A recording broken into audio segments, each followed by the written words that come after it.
Reaction to Resistance: How the Gunpowder Incident Fueled a Virginian Revolution by Becca Bush, Lily Moore, and Owen Keister. Historical question. To what extent did the royal governor of Virginia taking the colonists' supply of gunpowder affect tensions that led up to the American Revolution? Thesis: Tensions had been growing in the Virginia colonies for years. Eventually, on April 21, 1775, the royal governor of Virginia struck the first move by ordering the Royal Marines to retrieve 15 half-barrels of gunpowder from the public magazine at midnight. When the colonists awoke to this, they reacted with outrage towards the governor and protested. They threatened violence to him and his family if he did not return the gunpowder. These tensions added on to the growing rebellion and would eventually lead to the Revolutionary War. Was the revolution inevitable? No, I don't think it was. This event in Virginia with the gunpowder incident lit the map. Well, the Intolerable Acts. Yeah. So what was our response in Virginia? You know what we voted for? A day of prayer.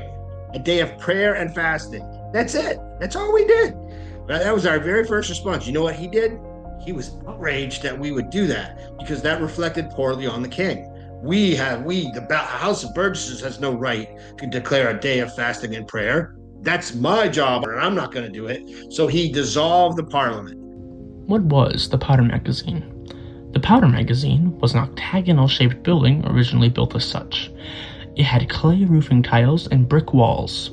It was used as a storehouse for anything a soldier might need, starting in 1714, and in 1775, Lord Dunmore ordered the Royal Marines to take certain supplies, gunpowder being the most prominent. Who was Lord Dunmore? Lord Dunmore was a Scottish aristocrat. He was also an earl and a member of the House of Lords. He was one of the wealthiest and most powerful people of British society. Colonists were already suspicious of their governor, Lord Dunmore. Royal governors like him had already begun taking their colonist gunpowder out of fear of rebellion. Tensions were high everywhere in the colonies, and Virginia was no exception. Colonists thought that the British were siding with the growing revolts from enslaved people and worried that the gunpowder may be stolen to aid them. This would later be a major threat that Lord Dunmore would make to the colonists. The colonists could revolt any day now. I can feel tensions rising with them. That's why I'm ordering the Royal Navy to go to the magazine in the center of town tonight and steal 15 barrels of gunpowder. Being a watchman is a brutal assignment. It's thankless, boring, and high risk. Agreed. Not to mention it's the middle of the night. I ought to be in bed by now. It seems like no one's coming. What if... Whatever you're thinking, it's a bad idea. We should leave our post. Absolutely not. We can get fired. What are the chances they come us tonight? Well, if the Royal Marines show up, it's your fault. Well worth it. What happened? In the middle of the night on April 21, 1775, the colonists who were supposed to be watching over the magazine left their post. Soon after, the royal governor of Virginia, Lord Dunmore, had 15 half-barrels of gunpowder retrieved from the local magazine. So I ask you, why would your opponent want to disarm you?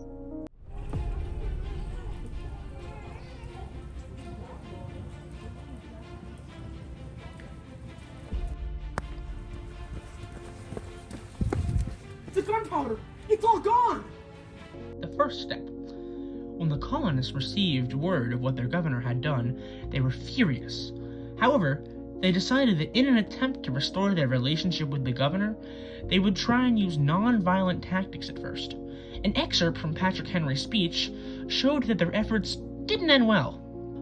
Our petitions have been slighted. Our remonstrances have produced additional violence and insult. Our supplications have been disregarded, and we have been spurned with contempt from the foot of the throne. They reacted by protesting and writing letters threatening bloodshed to him and all of his accomplices if he didn't return the gunpowder immediately.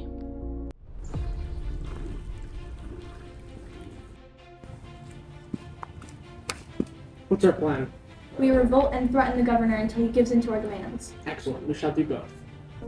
This is a piece of writing about the event. It explains the incident from about when the gunpowder was taken, how much was taken, and where it was taken to. It describes how the colonists would like a restoration of what they so justly supposed.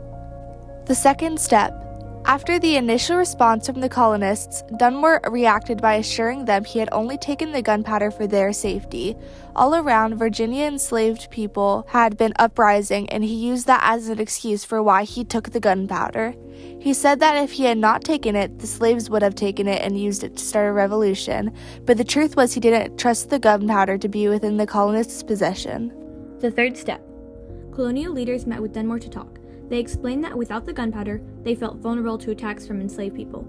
Colonists saw the gunpowder incident as a confirmation from Britain that they are encouraging these attacks.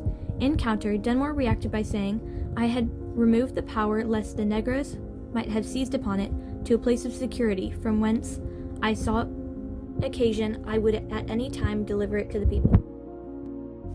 Patrick Henry.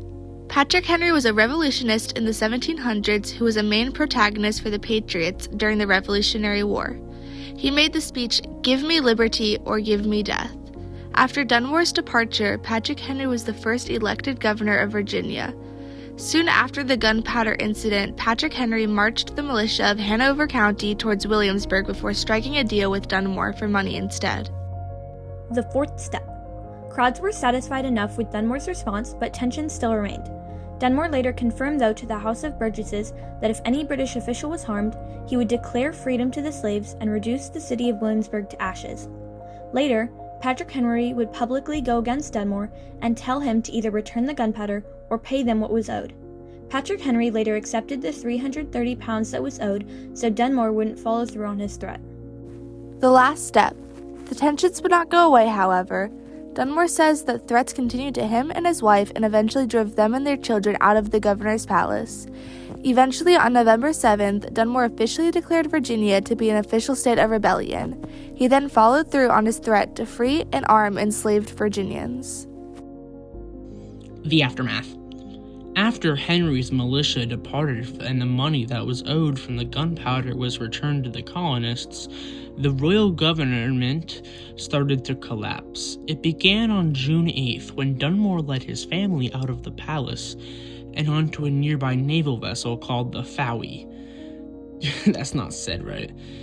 He was afraid that he would be assassinated or his home would be attacked. After he left, it took a full year for the colonists to write a new constitution. In conclusion, the gunpowder incident ignited a fierce reaction among Virginians, triggering a chain of events that forced the colony into the Revolutionary War. By escalating tensions between the colonists, the British Crown, and Governor Dunmore, the standoff effectively ended any hope of reconciliation. Ultimately, this conflict served as the tipping point that caused Virginia to be officially declared as a state of rebellion.